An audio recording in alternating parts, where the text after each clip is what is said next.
English தெரியாமல் Dubai வந்தால் இங்கே ஒர்க் கிடைக்குமா? என்ன மாதிரி ஒர்க் கிடைக்கும்? எல்லார்கிட்டையும் எப்படி கம்யூனிகேட் பண்ணுறதுன்றது எல்லாருக்கும் காமனாக இருக்கிற ஒரு தாட் தான். இதுக்கான ஆன்சர் என்ன தெரியுமா? டு பி ஹானஸ்ட், கண்டிப்பாக முடியும். காலேஜ் முடிஞ்ச டேஸ்லேருந்து ஏதாவது வேலைக்கு போகணுன்னு எல்லா வெப்சைட்லேயும் அப்ளை பண்ணுவேன். அதில் போனால் போதுன்னு ஏதாவது ஒரு கம்பெனிலேருந்து எனக்கு இன்டர்வியூ கால் வரும். அவங்க இங்கிலீஷில் பேசினாங்கன்னா உடனே காலை கட் பண்ணிடுவேன். அதையும் மீறி ஹாய் ஹலோ ஹவ் ஆர் யூன்றதை தாண்டி டெல் மீ அபவுட் யுவர் செல்ஃப்னு கேட்டதும் ஹாய் ஐ எம் சௌந்தர்யான்னு சொல்லிட்டு ஃபோன் கட் பண்ணிடுவேன். ஏன்னா எனக்கு அதுக்கு மேலே பேச வராது. மனசுக்குள்ளே ரொம்ப நல்லாவே இங்கிலீஷ் பேசுவேன். இதுவே என்கிட்ட யாராவது பேசினாங்கன்னா எனக்கு அவங்க கிட்ட பேசவே வராது. இதுக்காக ஃப்ரண்ட் கேமரா ஆன் பண்ணி வச்சுட்டு மிரர் முன்னாடி நின்று இங்கிலீஷில் பேசி எல்லாமே ப்ராக்டிஸ் பண்ணுவேன். பட் யாராவது ஒருத்தவங்க கிட்ட டேரெக்டாக கம்யூனிகேட் பண்ணால் என்னால் பேச முடியாது. ரொம்ப அழுவேன், ரொம்ப இன்செக்யூர்டாக ஃபீல் பண்ணுவேன், கான்ஃபிடென்ட்டே இருக்காது. அப்போல்லாம் நான் ஓடி போகிற ஒரே ஆள் என்னோட ஹஸ்பண்ட் தான். நான் ஏன் இதை மென்ஷன் பண்ணுறேன்னா, அவங்க இல்லைனா நான் துபாய் வந்திருக்க முடியாது, எனக்கு கான்ஃபிடென்ட்டும் பில்ட் ஆயிருக்காது, நான் இங்கிலீஷும் பேசியிருக்க முடியாது, எனக்கு இங்கே ஒரு நல்ல வேலையும் கிடச்சிருக்கு. என்னோட பெஸ்ட் ஃப்ரெண்டாக இருந்தாங்க, என்னோட லவராக இருந்தாங்க. ரீசெண்டாக தான் எங்களுக்கு கல்யாணம் ஆச்சு. இந்த அளவுக்கு கான்ஃபிடென்ட்டே இல்லாத பொண்ணு எப்படி துபாய் வந்தேன்,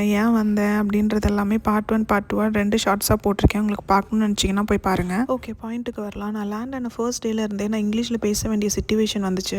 வேறு லாங்குவேஜில் இருக்கிறவங்களுக்கு நம்ம புரிய வைக்கிறதுக்காக ஏதாவது ஒரு இங்கிலீஷ் பேசி தான் ஆகணும். நம்ம ஊரில் நம்ம தப்பாக இங்கிலீஷ் பேசினோன்னா நம்மளை கிண்டல் பண்ணுறதுக்கு நிறைய பேர் இருப்பாங்க. ஆனால் இங்கே நம்மளை ஜட்ஜ் பண்ணுறதுக்கு யாருமே கிடையாது. அதுதான் எனக்கு இங்கே ரொம்ப பிடிச்ச விஷயம். அண்ட் இது ஒரு அட்வான்டேஜும் கூட. நம்ம தப்பாக பேசுகிறோமா கரெக்டாக பேசுகிறோமான்றதை தாண்டி நம்ம ஒரு இங்கிலீஷ் பேசுகிறோம் அப்படின்றதே நமக்கு ஒரு கான்ஃபிடென்ட் பில்ட் ஆகும். நம்ம கிட்ட பேசுகிறவங்க ஏதோ ஒரு லாங்குவேஜாக இருப்பாங்க. ஆனால் கூட நம்ம ஏன் இப்படி பேசுகிறோம், தப்பாக பேசுகிறோம், கரெக்டாக பேசுகிறோம், நம்மளை கண்டிப்பாக கிண்டல் பண்ணவும் மாட்டாங்க, ஜட்ஜ் பண்ணவும் மாட்டாங்க. அதான் நான் சொல்கிறேன், இங்கிலீஷ் பேச தெரியலனாலும் கண்டிப்பாக நம்மளால் சர்வை பண்ண முடியும். நம்மளோட லக்கு பொறுத்து நமக்கு நல்ல வேலையே கிடைக்க சான்ஸ் இருக்குது.